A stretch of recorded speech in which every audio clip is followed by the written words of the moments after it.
हाँ जी बच्चों, तो एसी जनरेटर डायनमो का फर्स्ट वीडियो आपने देखा। उसमें हमने यूज ऑफ द डायनमो कि कैसे वो एसी को जनरेट ऑल्टरनेटिंग करंट के लिए प्रोड्यूस करने के लिए यूज किया जाता है।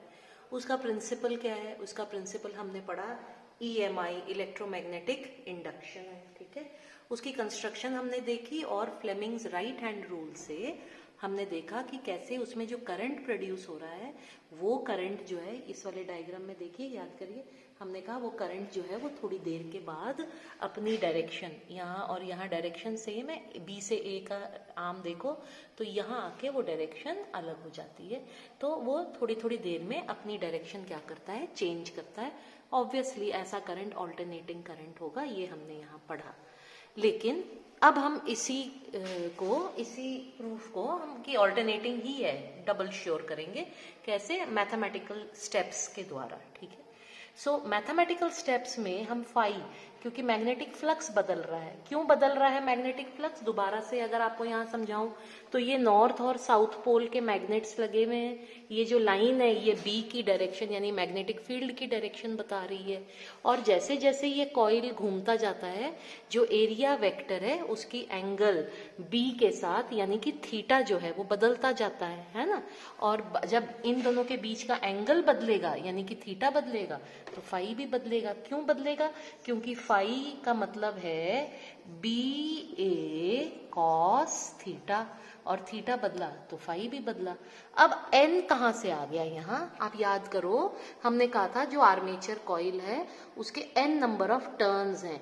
वो ये जो आपका क्या नाम है इसका, सॉफ्ट आयरन का कोर है ना, सॉफ्ट आयरन का एक रेक्टेंगुलर ब्लॉक था। उस ब्लॉक पर आपने बड़ी बार वो कॉइल को क्या किया, लपेटा है, जिसके कारण ये पूरा का पूरा एक रेक्टेंगुलर आर्मेचर बन गया।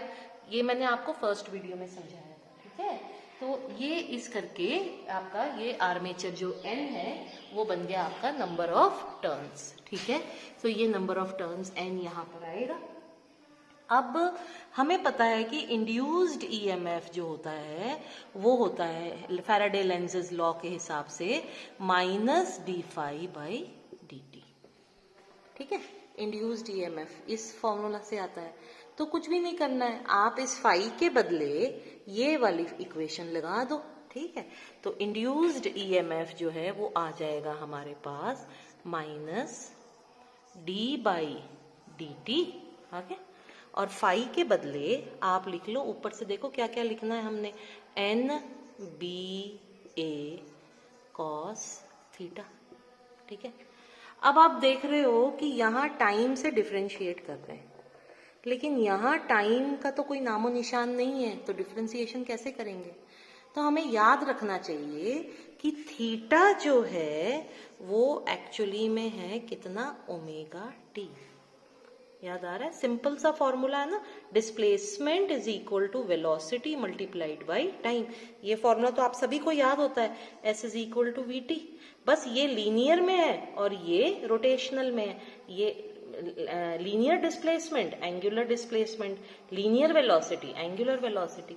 तो वही फॉर्मूला यहाँ पर लगा करके ये आ गया आपका एस थीटा किसके बराबर पहुंच गया, आपका ओमेगा टी के बराबर आ गया। ठीक है, सो थीटा किसके बराबर आ गया?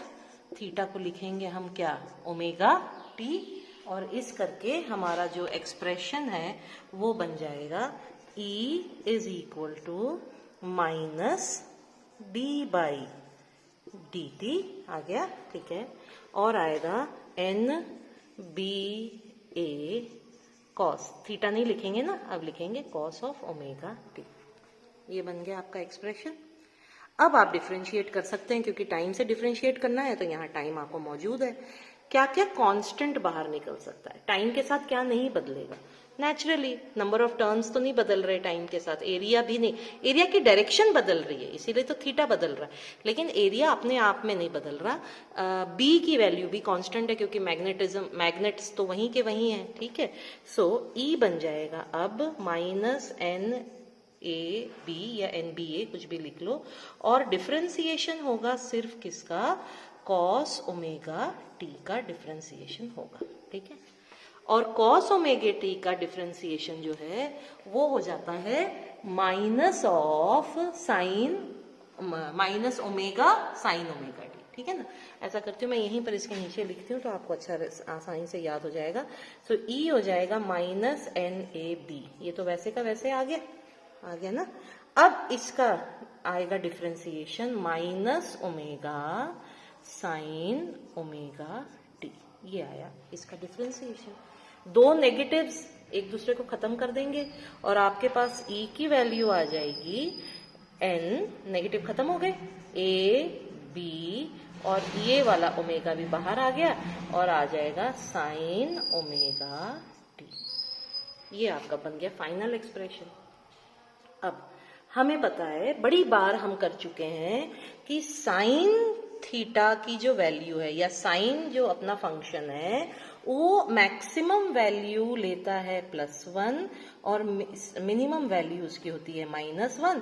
सो +1 से लेके -1 तक का जो इसका क्लोज्ड इंटरवल आता है किसका, साइन फंक्शन का, है ना। तो अगर मैं चाहती हूं कि ये मैक्सिमम हो, मैं चाहती हूं ई की वैल्यू हो मैक्सिमम, ठीक है, तो इसका मतलब साइन की वैल्यू भी क्या होनी चाहिए, मैक्सिमम। और साइन को मैक्सिमम करने के लिए उसकी वैल्यू किसके बराबर होनी चाहिए, +1। आ रहा है आपको समझ में। सो अगर हम लिखें कि for E equal to E max, हमको ई मैक्सिमम चाहिए और हम उसे ई मैक्स भी नहीं बुलाएंगे, हम उसको ई नॉट बुलाएंगे। ये हमने पहले से सोच के रखा है, ठीक है। तो अगर ये मुझे चाहिए, मैक्सिमम वैल्यू चाहिए, तो साइन ओमेगा टी इस इक्वेशन में से कितना हो जाना चाहिए, +1, ठीक है। यानी for E equal to E max equal to E naught, sine of omega T must be equal to +1, है ना। और अगर इस इक्वेशन में साइन ओमेगा टी +1 हो गया, मान लो ये +1 हो गया, तो फिर ये ई नॉट हो जाएगा, और जब ये ई नॉट हो जाएगा तो इसकी वैल्यू, ये तो 1 हो गया ना, तो इसकी वैल्यू क्या बची, एन ए बी ओमेगा। यानी मैं लिख सकती हूं अब ई नॉट जो है, यानी कि मैक्सिमम वैल्यू ऑफ ई जो है वो हो जाएगी एन ए बी और साथ में ओमेगा। ये समझ में आ गया। इसका मतलब इस इक्वेशन में मैं एन ए बी ओमेगा को सब्स्टिट्यूट कर सकती हूं और इक्वेशन बन जाएगा E is equal to E naught sine omega T. आप देखो आराम से, देखिए पूरे इक्वेशन को आराम से देखिए। साइन ओमेगा टी +1 करेंगे तो ई जो है, ई वो बन जाएगा ई नॉट, और ई नॉट किसके बराबर हो जाएगा, एन ए बी ओमेगा के बराबर, क्योंकि साइन ओमेगा टी तो +1 हो गया। तो अब अगर दोबारा इस इक्वेशन को लिखना है तो इसके बदले हम ई नॉट लगा सकते हैं और ई बन